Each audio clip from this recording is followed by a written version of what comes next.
नमस्ते बच्चों, आप सभी का बहुत बहुत स्वागत है।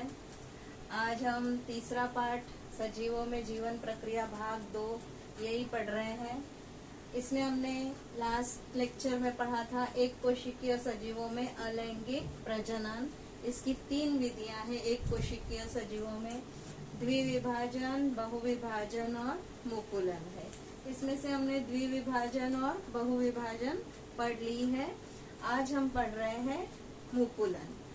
मुकुलन जो है इसको कलिकायन भी कहते हैं। इस विधि को ये होती है यीस्ट में होती है, सूक्ष्म जीव यीस्ट में होती है। ये एक वनस्पति के अंतर्गत आती है यीस्ट। मतलब इसको अगर आपको देखना है तो बाजार में एक्टिव यीस्ट मिलता है, dry yeast, active dry yeast करके मिलता है पाउडर। ये पाउडर ले लीजिए और इसे एक बीकर में पानी ले लेंगे, लगभग 50 ml पानी, गुनगुना पानी ले लेंगे। क्योंकि जो है रासायनिक अभिक्रिया जो है गरम इसमें जल्दी होती है, यीस्ट की वृद्धि जो होती है वो गरम पानी में जल्दी होती है। तो गुनगुना, ज्यादा गरम भी नहीं होना चाहिए। इसमें 5 ग्राम ड्राई यीस्ट डालेंगे और 10 ग्राम उसमें शक्कर डाल देंगे। पानी लेना है 50 ml, उसमें 5 ग्राम ड्राई यीस्ट और 10 ग्राम शक्कर डालनी है और इस मिश्रण को हिलाकर ढककर एक जगह रख देंगे। एक दिन बाद जो है इस पानी को लेना है, एक बूंद पानी को कांच पट्टी के ऊपर लेकर रखेंगे, फिर उस पे आच्छादक कांच रखेंगे, कवर स्लिप रखेंगे और उसे संयुक्त सूक्ष्मदर्शी में अगर देखते हैं तो हमें जो है मुकुल निकले हुए दिखाई देते हैं, मुकुलन होते हुए क्रिया दिखाई देती है। यीस्ट के ऊपर जो है उभार दिखाई देंगे और ये क्रिया जो है होते हुए दिखाई देती है, मुकुलन की क्रिया दिखाई देती है। ये यीस्ट मतलब क्या है? किण्व की कोशिकाएं हैं। किण्व कोशिकाओं को में प्रत्येक किण्व कोशिका में छोटे छोटे बीच में उभार निकले हुए दिखाई देंगे। ये मुकुलन पद्धति अलैंगिक प्रजनन की पद्धति है। किण्व कोशिका मुकुलन पद्धति से प्रजनन करती है। इसमें पहले क्या होता है? समसूत्री विभाजन द्वारा उसके केंद्रक का विभाजन होता है और फिर जो है फिर कोशिका द्रव्य का उभार निर्मित होता है, फिर कोशिका द्रव्य का विभाजन होता है और एक केंद्रक उस कोशिका में चला जाता है। इसको हम आकृति द्वारा देखते हैं। चलिए यहाँ देखिए बच्चों, किण्व कोशिका मुकुलन करते हुए दिखाई दे रही है। किण्व मतलब क्या? यीस्ट जो है एक प्रकार का किण्व है। यहाँ पर ये जो किण्व कोशिका है जनक कोशिका है किण्व की और मुकुलन पद्धति से प्रजनन करती है। ये जनक कोशिका को एक छोटा सा उभार निर्मित होता है। ये उभार क्या कहलाता है? मुकुल कहलाता है। सबसे पहले जो है जो इसके अंदर का केंद्रक है ये जो है समसूत्री विभाजन द्वारा 2 केंद्रकों का निर्माण करता है। तो यहाँ पर 2 केंद्रक निर्मित हो गए मुकुल निर्मित होने के बाद और फिर जो है ये मुकुल के अंदर एक केंद्रक प्रवेश कर जाता है और फिर उसके बाद इसका कोशिका द्रव्य का विभाजन हो जाता है और एक कोशिका से 2 किण्व कोशिकाएं तैयार हो जाती है। मुकुल की पर्याप्त जब वृद्धि हो जाती है तो ये जनक कोशिका से अलग हो जाता है और स्वतंत्र नवजात किण्व के रूप में बढ़ते हैं। फिर दूसरी कोशिका जो तैयार होती है उसमें फिर उभार निर्मित होता है, फिर जो तीसरी कोशिका निर्मित हुई। इस तरह से जो है जल्दी जल्दी जो है ये मुकुलन की क्रिया होती है और मुकुलन द्वारा कई सारे जो है किण्व कोशिकाएं तैयार हो जाती है। यहाँ तक बच्चों हो गया आपका एक कोशिकीय सजीवों में अलैंगिक प्रजनन की विधियां। ये तीनों हमारी पूरी हो गई। इसके बाद हमारा शुरू होता है बहुकोशिकीय सजीवों में अलैंगिक प्रजनन की पद्धतियां। इनको हम पढ़ेंगे। ये बहुकोशिकीय सजीवों में अलैंगिक प्रजनन की ये 5 विधियां हैं: खंडीभवन, पुनर्जनन, मुकुलन, शाकीय प्रजनन और बीजाणुओं का निर्माण। इनको जो है हम खंडीभवन से शुरू करते हैं। चलिए हम आकृति द्वारा जो है समझते हैं। यहाँ बच्चों पहली विधि खंडीभवन दिखाई गई है।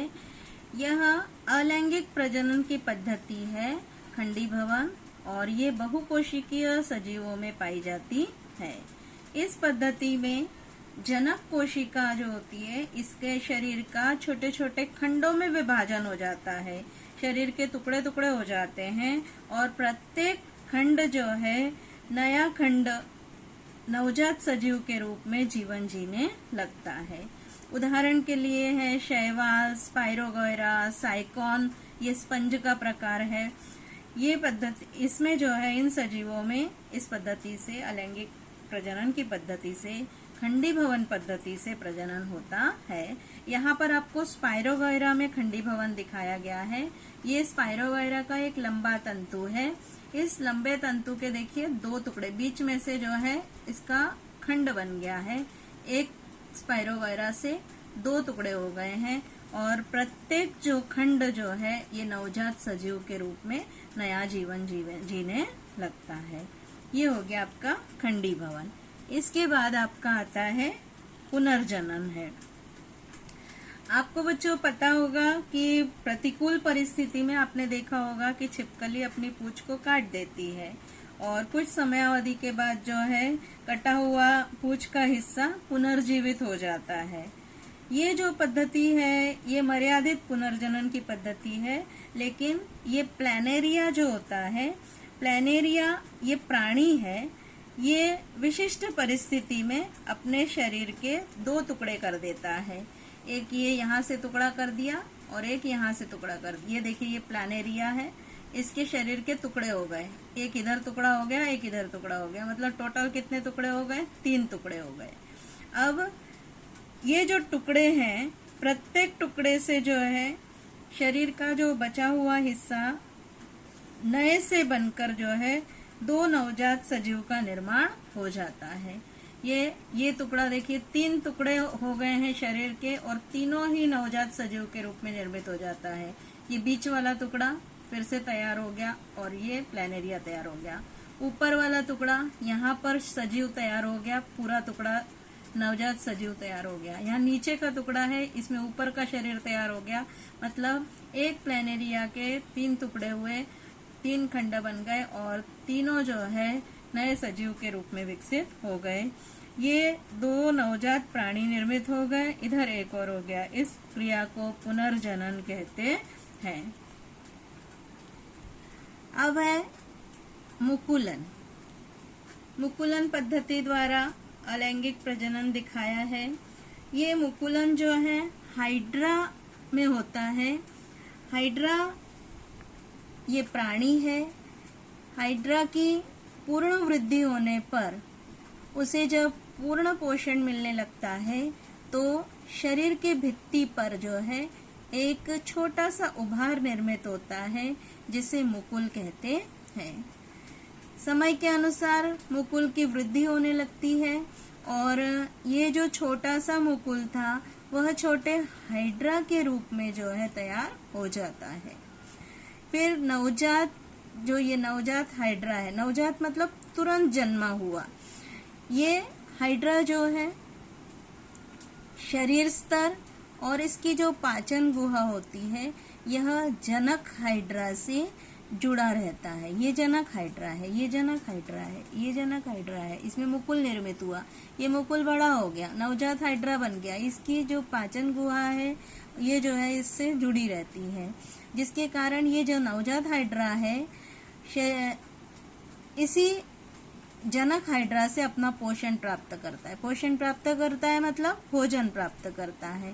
तब नवजात हाइड्रा की वृद्धि होती है और जो है वह अपना स्वतंत्र अस्तित्व बनाने में समर्थ हो जाता है। तब इस जनक हाइड्रा से अलग हो जाता है और स्वतंत्र जीवन यापन करने लगता है। इस प्रकार ये मुकुल निर्मिति द्वारा ही जो है हाइड्रा निर्मित होता है, इसीलिए इस पद्धति को मुकुलन पद्धति कहते हैं। ये भी एक अलैंगिक प्रजनन की पद्धति है।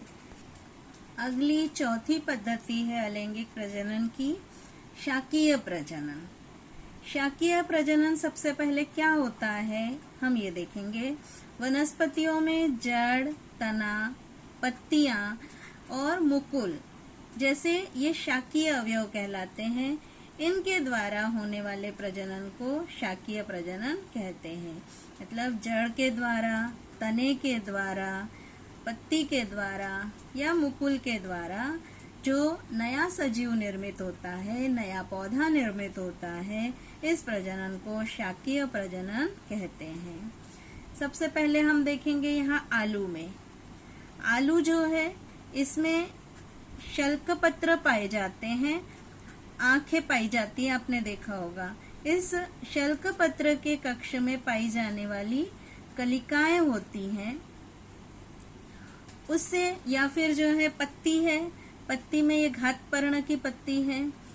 पत्ती के जो किनारे पाए जाते हैं इनमें खांचे पाई जाती हैं। दिख रही है ये खांचे, यहाँ पर देखिए खांचे हैं।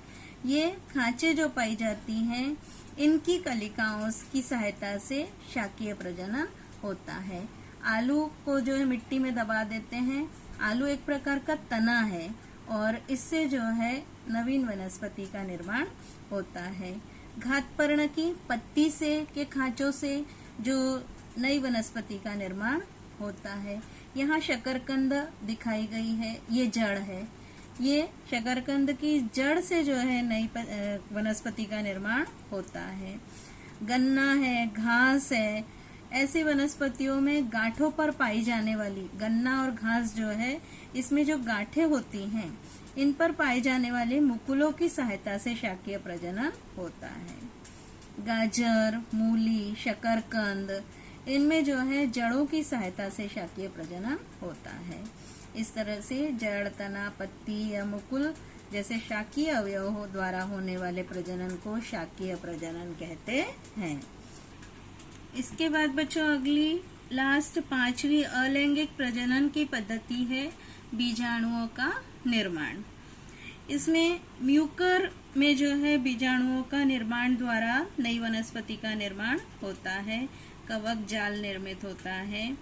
इसमें अगर जो है आप गीली डबल रोटी, ब्रेड का जो टुकड़ा होता है आपका, गीला करके जो है इसको 2-3 दिन तक रख दिया जाए तो 2-3 दिन में आप देखेंगे कि उसके ऊपर एक फफूंदी की वृद्धि होने लगती है, हरी हरी सी जो है एक परत जम जाती है।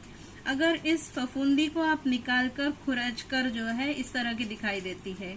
इस ब्रेड के टुकड़े के ऊपर की जो हरी फफूंदी है इसको अगर निकाल के सूक्ष्मदर्शी में आप देखते हैं तो इस तरह की आकृति आपको दिखाई देगी। ये क्या है? म्यूकर है।